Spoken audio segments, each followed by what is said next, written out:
Welcome back to this episode of Real Ballers Read. Every single episode we say it's very special because it is, but this one is very special.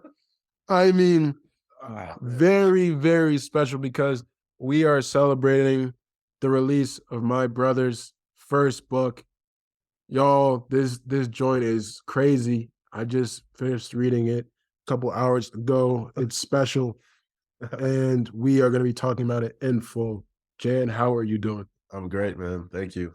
Thanks How for reading it. Yes, how Getting are you excited. feeling about the book? Yeah, so it's Watering Hole is the name of my first chapbook of poetry and reflection questions. I'm feeling incredible. I'm feeling incredibly blessed and just grateful for all of the people who have helped along the way in that process, whether they be through the books that I was reading, the art that I was really engaging with, all of the people in my life who I've gotten to talk with about it, feel supported by, and literally help me make this book. I mean, this was completely printed out by me and a dream team of friends. I designed it, I printed everything out, I literally sewed the binding together. And so it was just really nice too to not only be able to write and share that writing and be vulnerable in that way, but also have a lot of fun putting together like a real kind of art piece. Yep, yep. Yeah. So how would you describe Watering Hole more than just a book of poetry? What has this book meant to you before it came into physical form? Yeah, for sure. Wow. Well, I would say that a watering hole is a first step towards being led by my inner child, I think, being led into the future by the past. I think when when I came back to Dayton, Ohio during the quarantine, the cover is actually a nod to the rivers that are all meeting in Dayton that I would constantly be walking through uh every single day just to get outside and kind of slow down my day, decompress. And that was the first time that I really got to know Dayton in that way, and it was because I was literally outside walking through the city every day along the rivers. And that was a really important time for me to check in with our family, check in with myself, slow down, and really see how so much of everything that I needed was already within me. And so I think that the book is a really like beautiful expression of that.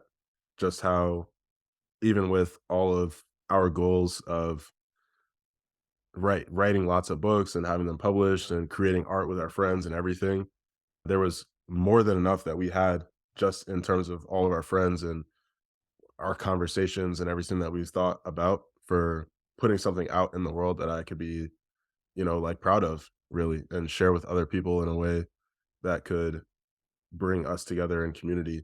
This book, Watering Hole, is specifically about my personal and cultural relationship with water as a black man. And I think that I always grew up obsessed with water, loving water. I think that there's a really particular and special relationship that black folks have with water, just with our own story, our stories rather, and engaging with water in all different kinds of ways, whether water be a place and a site of trauma, like in the Middle Passage, or a real place of transcendence, like through crossing the Ohio River into freedom, baptisms, all the ways that we talk about water in our art and our language. I think that there's just something there that I've been really curious and engaged in for the last few years.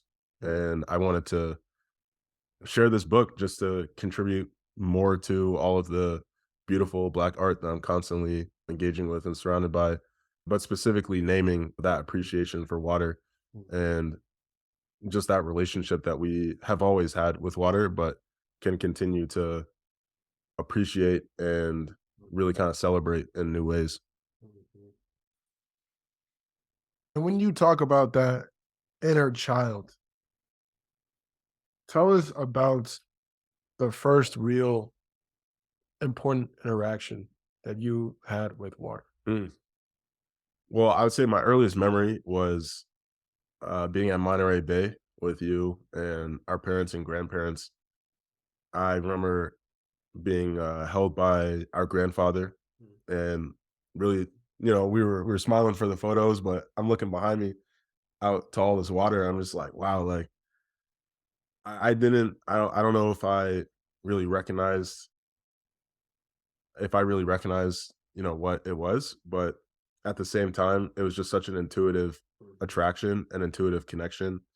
And from that point on, a lot of the memories that I have, especially as I started to get deeper into the writing, so many more that were coming up were all around my relationship with water, right? And another another big part of that is just that when we were coming up, a lot of my earliest memories were also in Chicago, being on Lake Michigan, constantly going into museums. Mhm. I know that I could spend hours at the little water Mhm. little water park play areas in museums, and definitely at the beach. And I just definitely have a lot of very vivid memories of just feeling fully alive and myself with Right, like a huge body of water. right. And I think that was something that I was constantly turning towards, especially as I got older and stopped feeling like I was engaging with water in meaningful ways. I felt detached, separated, haunted in a way, very much scared, Mm. and yet that was kind of the practice of holding those very like complex emotions all tied to the same being, right? The same element of water, and kind of like working through all of those just by myself. Yeah. And wow, man, I thought immediately of the first poem Yeah. in your book, which is about that, but I actually didn't even realize that it's about that Yeah, story. that So, was a really clear memory. if you Yeah. would like to, Yeah, for sure. yeah. This is Blessings from the Big Blue Bay. The box of Cheerios is in my hands. The light of the sun is in my eyes. The sound of the sea is in my ears. Looking ahead, I see my parents holding us for a memory. Looking side to side, I see my grandparents holding us for a moment. Looking behind, I see my waters, whole and free, holding us for a meditation. Wow, bro, I actually didn't even catch either holding for a memory is like taking a photo, right? Yeah, yeah, exactly. Oh, man, Exactly. that's so cool. Yeah. So tell me just your writing process for, let's say, this poem. So when did you think of that, and Yeah. how long did it take you to get it to where it is now, published in a book? For that specific one or just all of Yeah, them? yeah, just your writing process in general. Yeah, well, man, where to start? Okay, I would say my writing process definitely started in my playlist for water, Hues of Blues. It was something that I made several years ago before any words were actually like Mm, out anywhere. It was just kind of my first kind of step into appreciating, understanding, curating this relationship of Black folks and water was through music, right? That's always my first step. And for a long time, it was just collecting all those songs where water would be referenced in some metaphorical or meaningful way. And then slowly I started to read more and write more about it. I was holding all of my writing to myself all the way up until we interviewed Jacqueline Woodson. And at that point, I didn't feel confident in myself at all in my writing. I definitely felt super raw and vulnerable about it.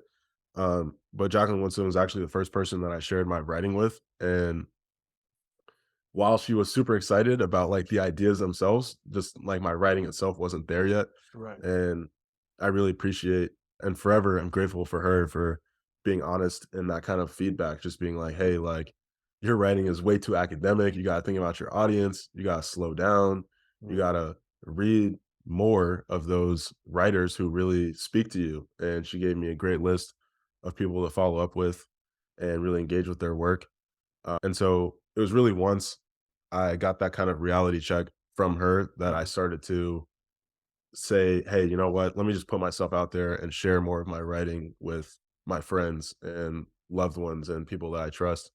And pretty quickly from there, it really started with essays because I was trying to really, like I was saying before, go back to the beginning of my conscious relationship with water, go back to the beginning for Black folks and our relationships with water. And, what was funny is for a while, I was reading a lot of science books, I was reading a lot of history books, but because of that tie into water and music that I had already built out so well, I started, you know what? I was like, let me just start looking into more Black literature from the last 200 years, really, to see how our novelists and Black writers forever in talking about water, right? And one of those early books was Toni Morrison's Beloved, because obviously water is a huge part of just the context of that story and how it comes about. She tells the story of being out in the river, I'm pretty sure in New York, when she just saw Beloved come out of the water, and that was kind of like her inspiration for writing that book. Right. But she has another incredible quote where she likens herself to the Mississippi River for being forcibly straightened when, the Mississippi and her are naturally curved, right? And her famous quote within that section of her essay was that all water has perfect memory and is forever trying to get back to where it was. Mm. So yeah, she definitely, like, Toni Morrison after Jacqueline Woodson definitely unlocked something for me. Mm. The oldest poem in this book is actually "The Way of My Beloved," and that's another nod to like reading Beloved and just out of nowhere, like having that exact poem just like Mm. come out exactly as it's written there. Mm. Um, oh, you want to read this one? Let me read this one too. Yeah, so this is the way of my beloved. Making a way out of no way is what I do. No matter what, I'm returning to the big old blues until I rise, invisible to the skies. Freedom dreaming my way to the mountaintop to fall fast, then slow, as soft as the winds blow before I let go, into every person and place that needs me now. No matter what, when, where, why, how, my strength sings for you and I take a bow. Faithing, feeling, falling, flowing, it's what I do. Making a way out of no way so you can too. Mm. Yeah. Mm. And sorry, finish the story of Oh, right. So poem. so yeah, so I wrote that one and it was it was interesting because I wrote it down, but it almost didn't feel like I wrote it once I was actually looking at it. And so there was still so much that I felt like I was learning from that poem just by sitting with it for a while. And at that point, I had flirted with the idea of myself writing poetry, but that one just really resonated with me in a way where I was like, you know what, let me keep writing in the form of poetry.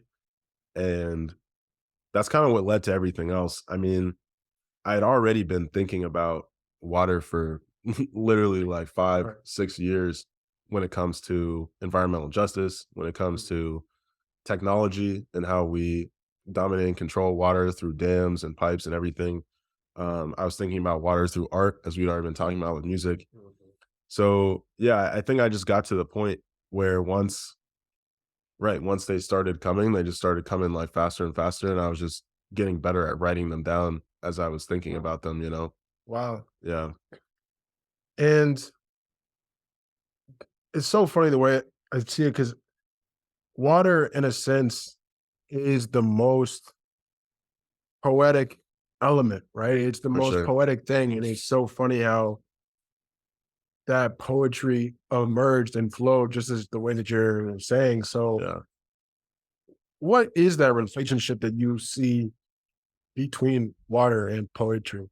Oh, wow. Yeah. Mm.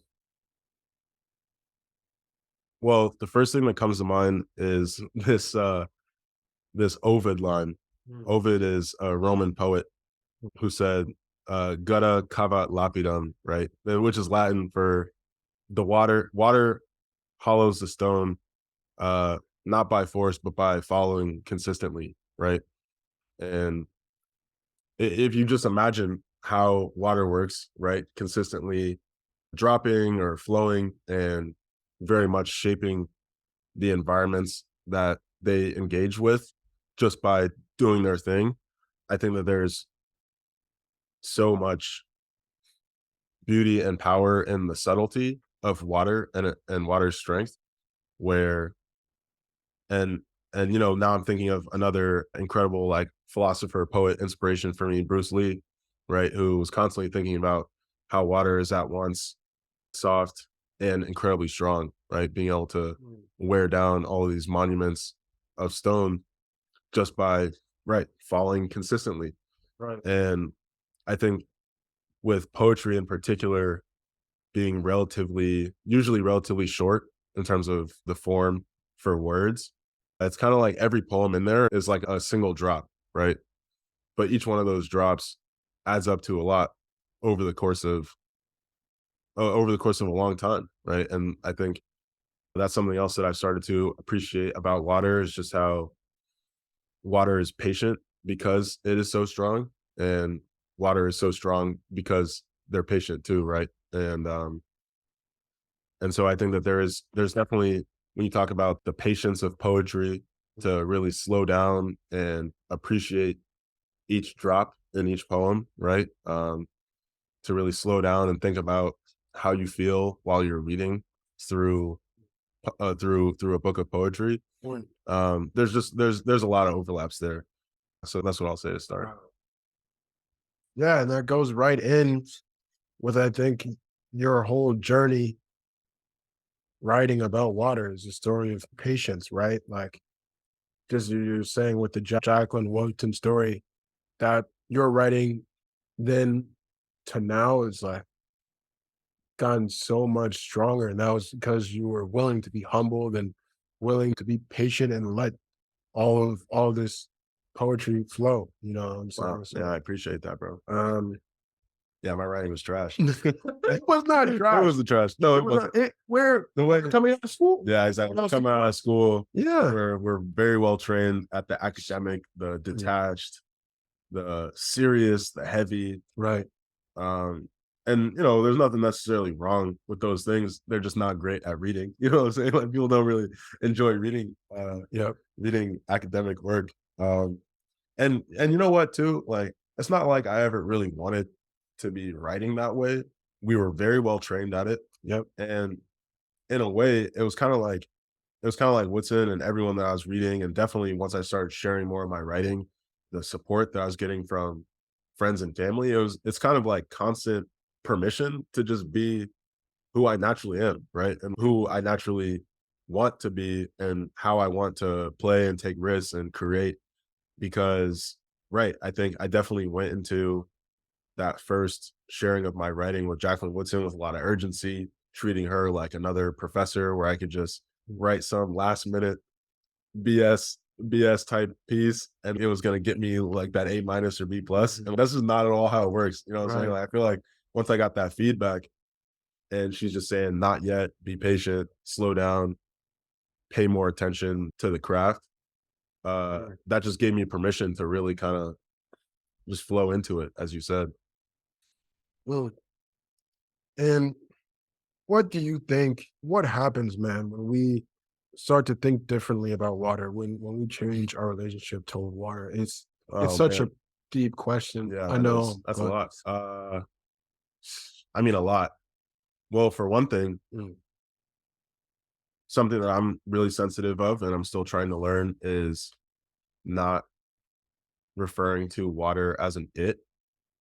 mm, And I usually go to there's an author who just won the MacArthur Genius Award, Robin Wall Kimmerer, who uses pronouns like he and kin to describe environmental, other like more than human, like environmental beings. Because I think that there is something very real about objectifying water and constantly turning water into a resource that we control or are controlled by. I think it's just a very limiting relationship mm, that is fully reliant on dominance and technology and detachment from really the spirit and material of life, right? I mean, we're all born in water in our mother's wombs. We're constantly engaging with water to clean our bodies, to cook, to drink. Every time that we eat food, we're also drinking water literally through the food. Um, you think about so much of our spirituality and faith traditions all around the world having a really deep reverence for water. Um, and we've really kind of forgotten a lot of that relationship that we've inherited from ourselves and our ancestors for so long. And the forgetting is clear everywhere, right? Whether it's our mental health, when it's very obvious that, like, everyone, or not everybody, but a lot of people do feel better in the presence of a big body of water. Um, it's clear in the fact that for Black folks, we have a lot of trauma with our relationship with water, as white folks have kind of used water as a weapon to harm us and keep us separated from water. But right, there's just so much more to that relationship. And I think as well, even seeing how water is often put at a binary with land. I talk about this a little bit in the book, just how every like literally like water's everywhere. It's invisible in the sky, it's literally in the clouds, it's in every tree and life form that you see, including ourselves. Right. And I think that there's something that's been very kind of healing for me to understand myself as a body of water, and like a respect that I think I've developed for life Mm, by first having that developing that respect and reverence for water, you know. mm. Um so yeah, I'll stop there on that question. No, no, Yeah. I mean, there's no stopping, bro. You Yeah, know what I'm no, it's saying? not. But I There's think no what you did say reminded me a lot of this poem here called Our Choice. So Mm. if Oh you're yeah, willing for to read sure. All right. again. Yeah, as Miles said, this is our choice. You see this cup of water? This cup of water holds all life that is, was, and ever will be. They've looked all over the universe and can't find a cup of water quite like this one. Should I drop it? We kill our earth and waters by believing they're already dead. But the truth is that we're dying, killing ourselves. What does it take to come alive to our larger living self? Mm, dang, bro. Too deep. Too good, man. Thanks, bro. What is Thank you. your favorite poem? The water. Oh man. Yeesh. I don't know. I honestly, I mean, I like all of them. Yeah, You know what I'm yeah. saying? It's No, like, do I have a fair? Oh, you know what? I will say this one actually. This one is really so this one is called "For the Mountains on My Shoulders," yeah. and it's actually uh a poem that I wrote in the last couple of months. Because I feel like, and this gets back to that relationship with water and how pouring a little more attention into that relationship can change us in a lot of ways.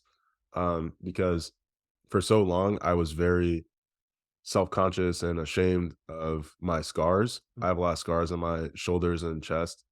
And I think I started to see how, instead of my scars being that that thing about me that like keeps me from feeling full belonging in the world, Mm, scars can actually be just one more way that I actually relate to the world.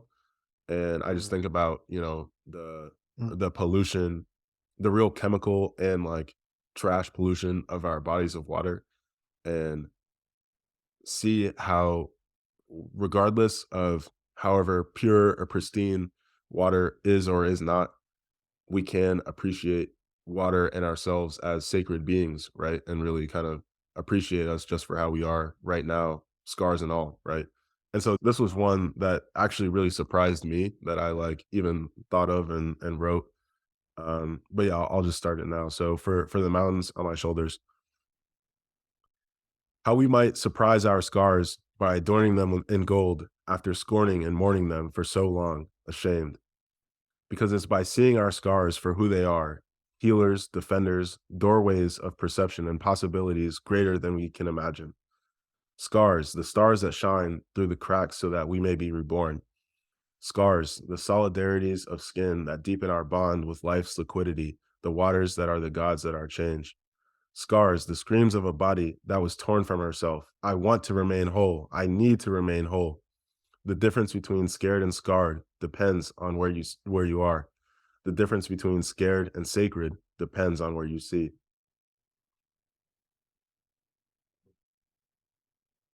Right.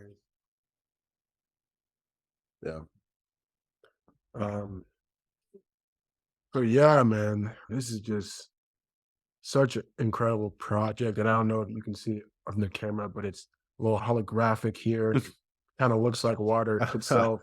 And just give us the short story, or no, not the short story, however long the story is about how you thought about every part of this book and how it came Yeah. together. It's Wow. special. Yeah. No, that's definitely gonna be hard to do as a short story. I Right, right. mean, there's so many parts of it, I think, that I thought were separated until I really started to, right, just consistently say, I'm going to make this book happen, you know?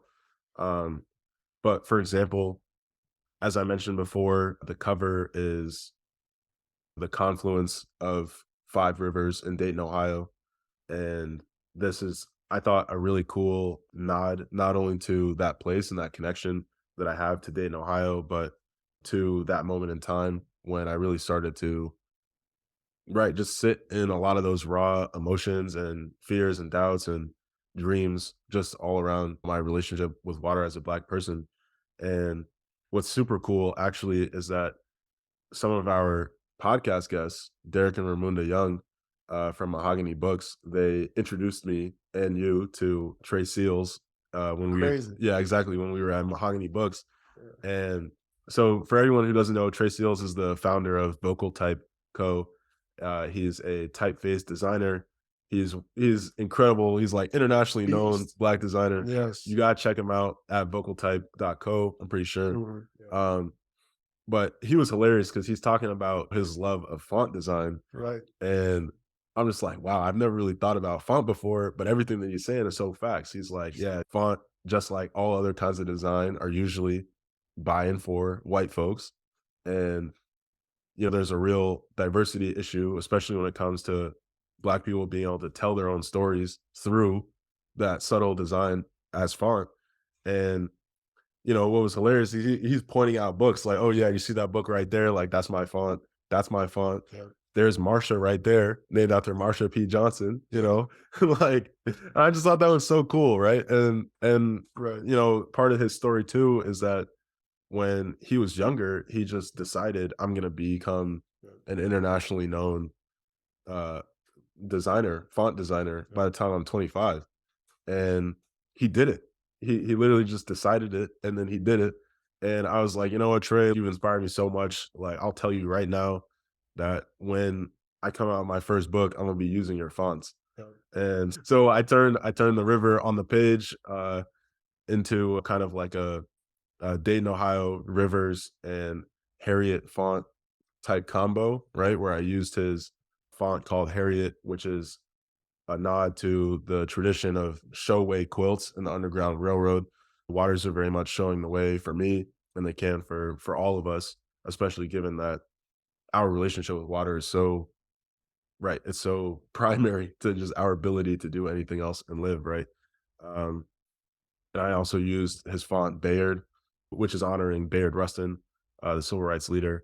So that's the story on the font itself. Mhm. I have been a huge fan of pocketbooks for Yeah. note taking for like over 5 years now. Yeah. I have a lot of those, and I think there's something really special about the portability of the pocketbooks. Yeah, so Miles just pulled these out. I have So many. a ton of these. Yeah. They're all filled out and written. But yeah, there's something just so great about the portability of like a pocket-sized book that I've felt a lot of connection to, and I wanted this first book to be an expression of that. It definitely made it a lot easier to print out and everything.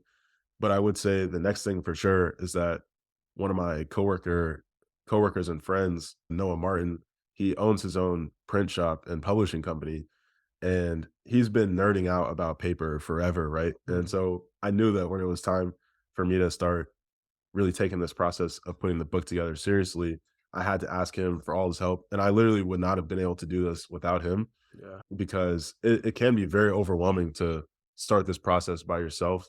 And especially when you're a first time, I guess, author, it's very easy to spend a lot of money putting the book together when you're trying to pay other people to do every part of it for you. But luckily, with me having a friend in Noah, he was able to just give me like a ton of free advice and like tell me exactly how to go about it, give me the game plan. He helped me with picking out the paper, right? Because this paper is super nice. I mean, this is not your regular schmegular like Amazon basics paper. You know what I'm saying? Like I wanted this to be an intimate reading experience, and I knew that paper was a huge part of that. Um, when I came up with the design and I was able to put all of the poems in there and InDesign, I started sharing a little bit more with some of my friends. I was like, "Hey, can you give a vibe check on this cover?" Um, I got some interesting feedback on there too, like a little Really? hesitance around it. Really? Yeah, because it was giving kind of like static urban design type look, but, in particular, a couple of my friends were using the word layers, Mhm. and I immediately thought of, all the holographic and lenticular, like, photos that I used to play with because you can kinda, like, change the angle and it looks Yes. different. Right. So, I literally just looked on Google for, holographic sticker paper and took a risk and just made that the cover. So, yeah, that's a little bit of the story. There's a lot more, but I think it was really fun to see how publishing really is like a team sport, as Yadan Israel has said before. And there's just so much input from a lot of different people along the way. It just made it a lot more fun being able to bring it into life.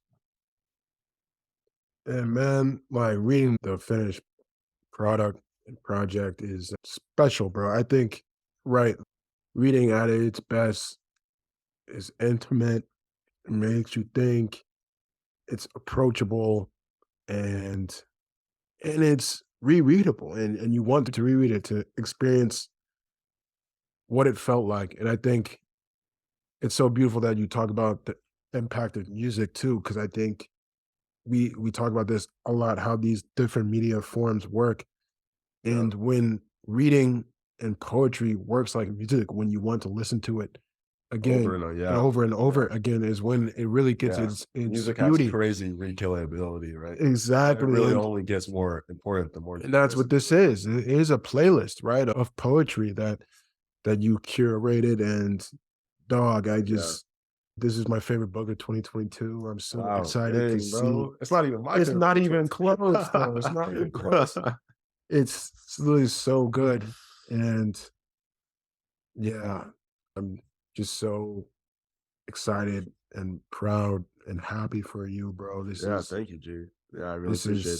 such a beautiful project. I can't wait for everyone listening to this podcast now to get your hands on a copy. How can they find it or Yeah. order it? Yeah, The special well, book. we're gonna be putting it on realballersread.com. You can check it out in the store. It'll be in there for 25 with shipping free included. Yeah. And yeah, so this episode's coming out on Friday, Yeah. and then my birthday's on Saturday. This Saturday. ultimately was first and foremost a birthday gift to myself. Yeah. Um, and so, yeah, we'll put it out for sale on Saturday, and there are a very limited supply. That's the thing about making a book entirely handmade is that this process This is is gonna it's be tough, one of one and copy. yeah, exactly. Like every copy is special, every copy is one on one for the specific design and some of the unintentional mistakes along the way. But I think that's part of it, right? Just Part of the love. I really do kind of treat this as like me cooking for the fam. You know what I'm saying? Like I love cooking. I think you can always taste the love, feel the energy in the food when it was made with a lot of attention and intention for care. Uh and I can't cook for everybody, but I can put, my hands and love and energy into these. Mm. So yeah, there's only 100 of them actually. And that's it. It's just limited edition. Yes, Water in the sir. hole, bro. Yes, sir. Thank you so much for listening to this podcast, y'all. Pick up Watering Hole on Saturday at realballersread.com. You got to get this book. It's about to be hype. And so excited for my brother as he takes his writing career off, bro. Long time coming, is just getting started. So Yeah, if you enjoyed this appreciate you, bro. episode, subscribe to the podcast, give us a like, some reviews, and we will catch you in the next episode. Yeah. Thanks, y'all.